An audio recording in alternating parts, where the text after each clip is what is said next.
La violence semble parfois être une bonne solution. Sans elle, comment aurait-on pu faire régner l'ordre dans le Far West? Aujourd'hui, la violence est rejetée, méprisée. Et pourtant, c'est comme s'il était impossible de s'en débarrasser. Pourquoi la violence reste-t-elle aussi présente dans notre société, alors que l'État est censé assurer la sécurité de chacun et qu'aucun individu n'est supposé défendre ses droits lui-même? La violence ferait-elle tout simplement partie de nous, au point qu'on ne peut s'en débarrasser? Ou peut-on aussi vivre sans violence?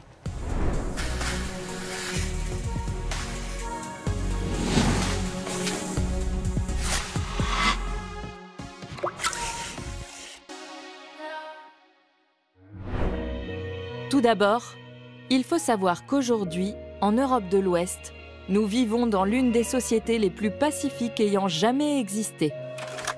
C'est en tout cas ce qu'affirme le scientifique canadien Steven Pinker. Et il s'efforce de le prouver en se basant sur le nombre de personnes décédées de morts violentes de l'âge de pierre à aujourd'hui. Commençons par le présent. Chez nous, combien de personnes sont assassinées chaque année? Sur un échantillon d'1 million d'individus qui meurent en un an, que ce soit en France, en Allemagne, en Italie ou en Espagne, on observe en moyenne que 5 à 600 personnes sont tuées violemment, par blessure, meurtre ou assassinat. En pourcentage, cela ne représente même pas 1%. Les morts violentes ne concernent que 0,05% de la population chaque année. Avant le XXe siècle, c'était une autre histoire. La vie était bien plus dangereuse. Selon les époques et les régions, une personne avait entre 2 et 15% de risque de mourir d'une mort violente. La violence est devenue un phénomène plutôt marginal.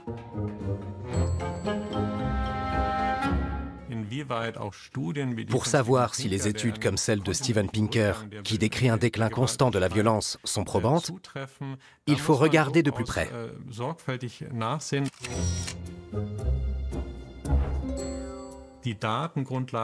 Certaines de ces études sont basées sur des données qui ne sont pas claires. De plus, comment peut-on décrire une baisse continue de la violence sans tenir compte du fait qu'elle est évaluée de manière très différente selon les périodes? De l'Antiquité au Moyen Âge, tout dépendait de la valeur de la personne. Dans l'Athènes antique, fouetter ou même tuer un esclave était parfaitement normal. En revanche, s'en prendre à un citoyen mâle né libre était sanctionné. Les êtres humains ont tendance à faire une distinction entre les membres de leur groupe et les personnes qui évoluent en dehors. Cette façon de raisonner en termes de groupes internes et externes caractérise de nombreuses formes de violence. Dans les sociétés antiques, il y avait une perception très claire des différents groupes de personnes. Ceux qui appartenaient au bon groupe bénéficiaient d'une certaine protection, et les autres étaient traités avec la plus grande cruauté. Comme les chrétiens dans le film Quo Vadis de Mervyn LeRoy. Ne faisant pas partie du bon groupe, ils pouvaient être tués sans problème pour la bonne cause. Et même s'il s'agit ici d'un film hollywoodien et non d'un documentaire, le spectacle aurait tout à fait pu ressembler à ça.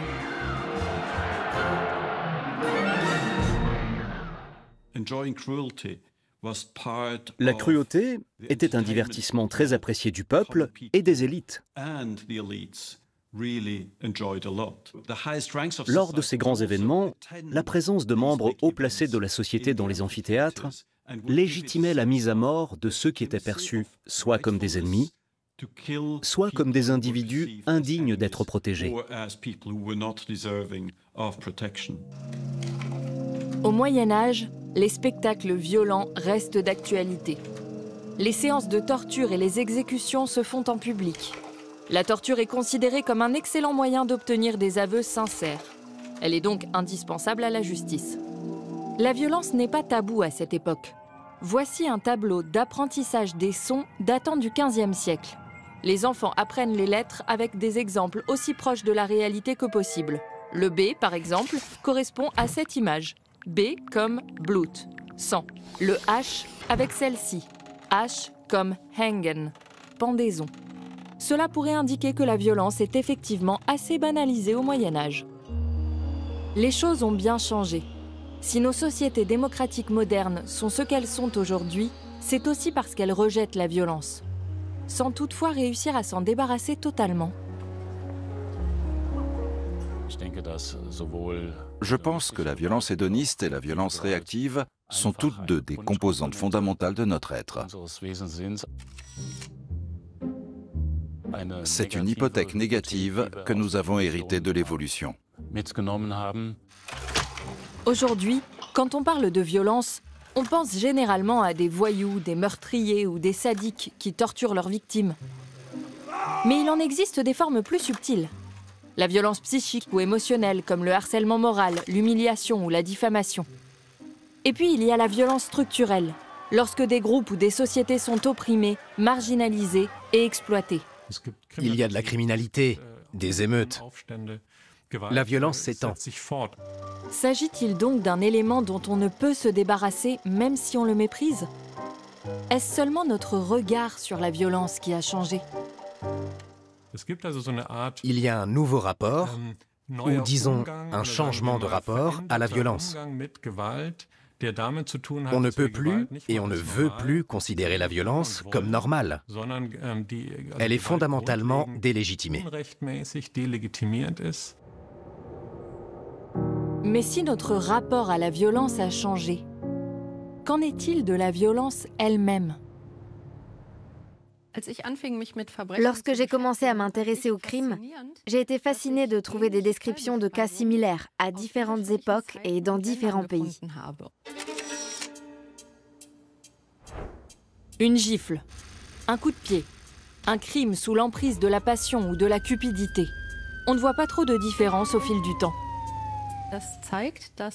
Cela montre que certains mécanismes et facteurs ne changent pas vraiment dans les différentes époques et les différents pays. De toute évidence, les raisons de commettre des crimes sont très profondément ancrées dans l'humanité. La liste de ces crimes est longue, et elle remonte loin dans l'histoire d'Homo sapiens. Depuis toujours, ce dernier vole, frappe, viole, tue, harcèle et humilie. Tout le monde est capable de devenir violent, que ce soit de manière réactive, pour se défendre, ou de manière hédoniste, pour en tirer avantage. Comment cela s'accorde-t-il avec la thèse de Steven Pinker, selon laquelle nous vivons aujourd'hui dans l'une des sociétés les plus pacifiques? Il est tout d'abord intéressant de constater à quel point le recul de la violence est lié à notre conception de ce qu'est une société civilisée. Une société moderne, telle que nous l'imaginons, est une société pacifiée et non violente. Au XVe siècle, la société n'est pas encore pacifiée et les humanistes veulent y remédier. Ils sont convaincus que chacun a droit à une éducation et à une vie sans violence. C'est le début d'une évolution qui conduit à notre rapport actuel à la violence et aboutit à 3 principes fondamentaux. Liberté, égalité, fraternité. Une devise que l'on retrouve aujourd'hui encore dans chaque école française. Nicolas Machiavel pose la première pierre théorique qui légitime la violence d'État. Son livre « Le Prince » marque le renoncement à la légitimation religieuse du pouvoir au profit d'un nouveau réalisme politique. Sa théorie se concentre sur la notion de pouvoir. Pour lui, la violence a pour fonction de mettre en valeur et d'asseoir le pouvoir. Elle devient donc un instrument politique, ce qui peut paraître cruel, mais a pour effet secondaire positif de contenir la violence à l'intérieur de la société. C'est un ouvrage qui explique à un prince comment utiliser la violence de manière stratégique pour soumettre la population. Mais si on le lit attentivement, on se rend compte qu'il s'agit aussi d'une analyse sociologique assez sensée de l'usage de la violence et de la façon de la contenir. C'est selon moi une observation réaliste de la violence et des façons de la limiter. De nos jours, l'État a le monopole de la violence. Il est le seul à pouvoir l'utiliser, et seulement dans le cadre de règles établies. Cela rend-il notre monde moins violent ? Tout d'abord, l'émergence d'États modernes permet effectivement de circonscrire la violence, car ceux qui en font usage au sein de la société sont dépossédés de leur pouvoir. En même temps, bien sûr, les États se retrouvent dotés d'un potentiel de violence sans précédent. Au XXe siècle, on voit le degré de violence dont les États sont capables, tant à l'intérieur, dans la répression de la population et de l'opposition, qu'à l'extérieur, dans la guerre contre d'autres États. Ce potentiel de violence qui se met en place est donc unique dans l'histoire. Environ 17 millions de personnes en sont victimes pendant la Première Guerre mondiale et entre 70 et 85 millions pendant la Seconde. Jamais dans l'histoire de l'humanité, autant de personnes ne sont mortes de manière violente en si peu de temps. La monopolisation de la violence par l'État déploie tout son potentiel. Et elle cible systématiquement les autres, ceux du groupe externe. Ils sont dévalorisés, déshumanisés et qualifiés de vermine qu'il faut détruire. Après de tels débordements, on veille à ce que le potentiel de violence de l'État soit mieux contrôlé par les institutions. En Allemagne, la formule « plus jamais ça » devient raison d'État. Le monopole de la violence doit servir exclusivement à la protection de tous. La violence semble enfin s'effacer. Mais lorsqu'elle ressurgit, son impact est d'autant plus fort. Et c'est précisément ce qui la rend si séduisante. Par exemple pour les terroristes, qui l'utilisent pour mettre en scène leur message politique. Le terrorisme est conçu pour être une stratégie de provocation ouverte. La fraction armée rouge, en Allemagne, est un exemple très classique de cette volonté de provoquer. Elle vise à montrer que l'État démocratique ne l'est en réalité pas du tout, qu'il est foncièrement fasciste et qu'il se montre sous son vrai jour à travers des réactions excessives et violentes.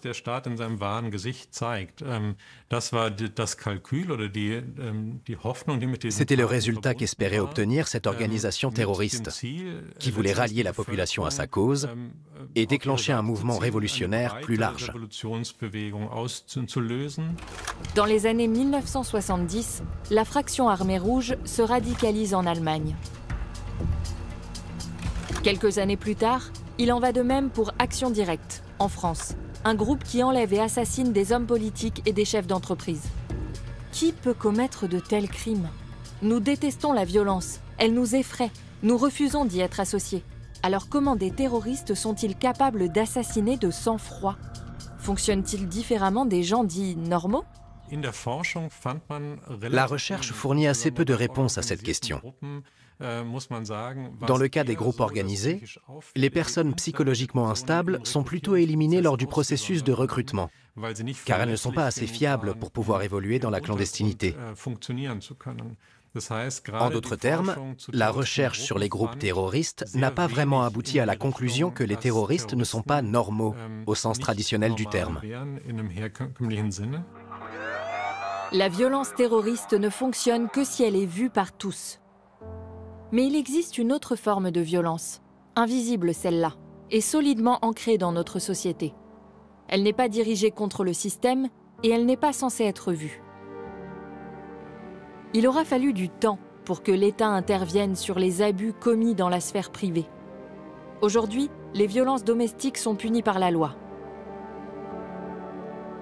Jusqu'à la fin du XXe siècle, un homme avait le droit de frapper sa femme et ses enfants, ainsi que ses domestiques s'il en avait. Les châtiments corporels infligés aux enfants ne sont interdits en France que depuis 2019. En Allemagne, depuis l'an 2000. En France, le viol conjugal a été reconnu comme un crime pour la première fois en 1990 et en Allemagne en 1997. Mais il n'y a pas que les lois qui ont un impact. Des règles sociales, une jurisprudence aussi équitable que possible et un meilleur niveau de vie général peuvent prévenir certaines violences. comme les meurtres sur conjoint. Ces crimes étaient souvent commis à l'époque où il était très difficile pour les femmes de divorcer. C'était un obstacle très important, pour des raisons sociales et financières. Les femmes ne préparaient pas seulement les repas, elles étaient responsables du ménage. Elles avaient donc accès à des substances dangereuses, comme la mort au rat. La solution à un mariage malheureux était donc toute trouvée, l'empoisonnement.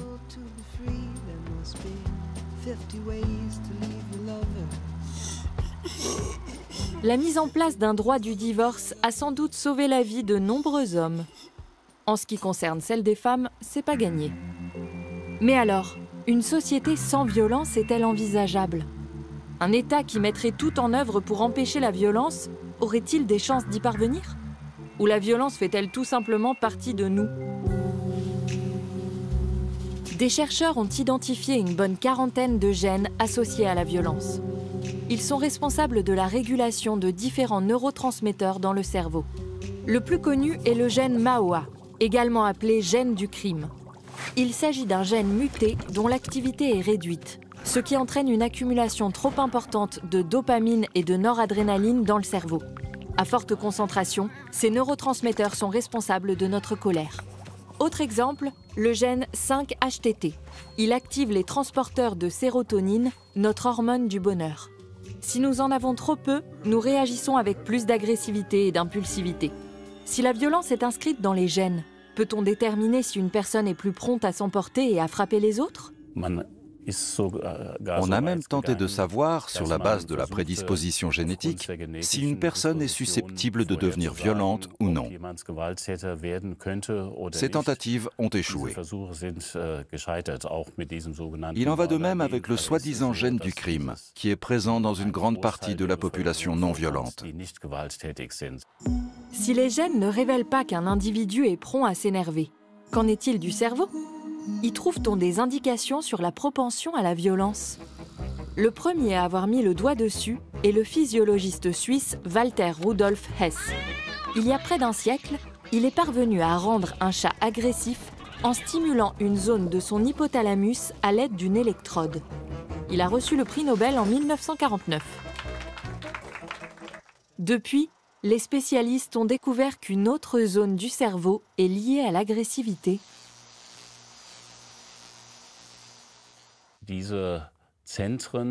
Ces centres ne sont pas spontanément actifs. Ils reçoivent des instructions. Il existe une instance supérieure qui leur dit « là tu peux t'activer » ou bien « tu dois continuer à te réfréner ». C'est le complexe amygdalien qui se trouve légèrement sur le côté au niveau du lobe temporal. L'amygdale est responsable de la peur, mais elle joue aussi un rôle important dans l'agressivité et les actes de violence. Si un potentiel danger se présente, le complexe amygdalien est alerté par le cortex cérébral. En cas d'agression soudaine, le cortex cérébral est immédiatement informé. Il analyse toutes les informations pour savoir si la situation présente des risques. Si oui, il en fait part à l'amygdale. Là, c'est soit la fuite, soit l'attaque. L'amygdale transmet ses signaux à l'hypothalamus, situé tout en bas. C'est la dernière instance qui ordonne au cerveau de se défendre contre cette attaque et de devenir agressif. Ou bien de prendre ses jambes à son cou. Cette décision doit être prise en une fraction de seconde. Des circuits présents dans le cerveau depuis des millions d'années sont là pour s'en charger. En un instant, le système nerveux autonome est activé pour nous permettre de combattre ou de fuir. Dans le cas des crimes violents, il y a d'une part ceux qui sont commis spontanément, où la personne dit plus tard, lorsqu'elle revient sur son acte, qu'elle s'est elle-même surprise, et d'autre part, il y a ceux qui ont été planifiés froidement et exécutés de manière très calculée. Entre les deux, il y a bien sûr de nombreux degrés d'intensité. Elle, en tout cas, a tout prévu. Elle veut se débarrasser de lui une bonne fois pour toutes.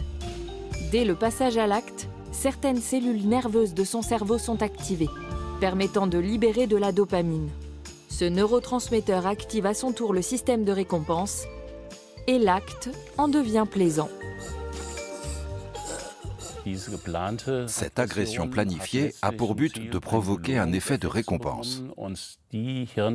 Là, la zone du cerveau qui est activée n'est pas l'amygdale, c'est le système de récompense. Et une fois que celui-ci a été activé, il envoie au reste du cerveau ce message « et si on recommençait ?» La violence peut créer une véritable dépendance. Le cerveau accentue alors la tendance à l'agressivité. Mais qu'est-ce qui déclenche ce cycle? Pourquoi certaines personnes sont-elles plus violentes que d'autres? Imaginons qu'on ait ici les facteurs biologiques avec lesquels on vient au monde. Ils peuvent être assez différents. À ces facteurs s'ajoute l'influence de notre environnement.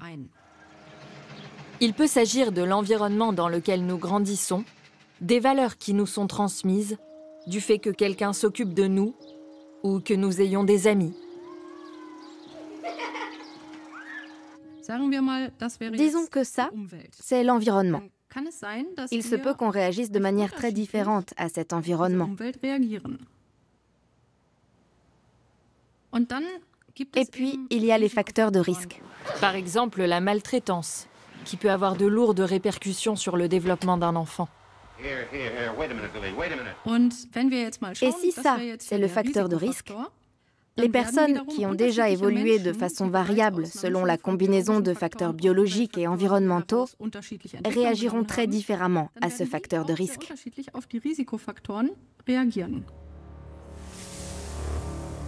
Quels ingrédients sont mélangés? Dans quelles proportions et comment? Cela varie d'une personne à l'autre. Tous les enfants qui ont subi des maltraitances physiques ou psychologiques ne deviennent donc pas violents à l'âge adulte. En revanche, les violences subies à un âge précoce favorisent les comportements agressifs.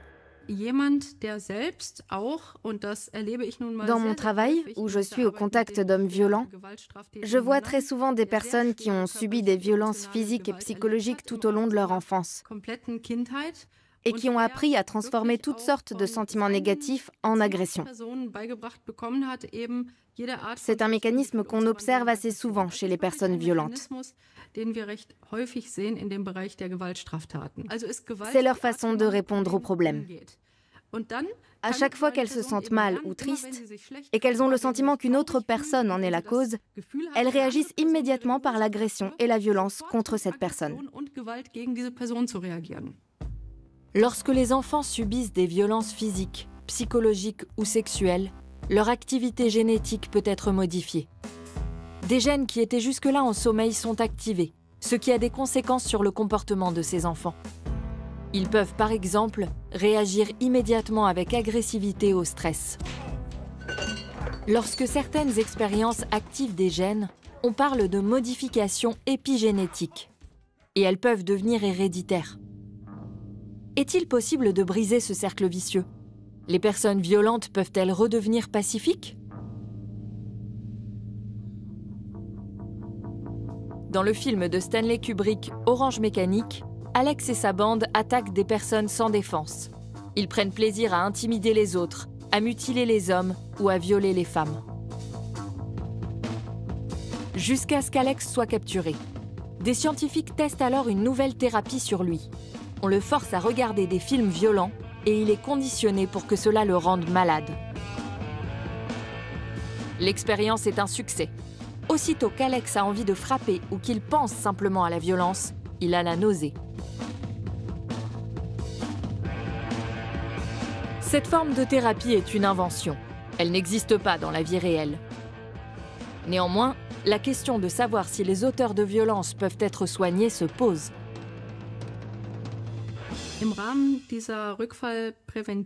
Pour prévenir la récidive, les personnes concernées doivent identifier les facteurs de risque qui ont favorisé leur passage à l'acte dans le passé, mais aussi se rendre compte que si elles n'y font rien, elles prendront à nouveau de mauvaises décisions et commettront à nouveau des crimes. Protéger les enfants, leur permettre de grandir dans des relations sûres avec leurs parents et leurs amis. Si les enfants ne sont pas victimes de violences, le cercle vicieux est-il brisé? Mettre en place une culture du respect est un bon moyen d'éviter les situations déclenchantes. Le respect, la politesse et la compréhension mutuelle sont des bases importantes pour briser le cycle victime-agresseur.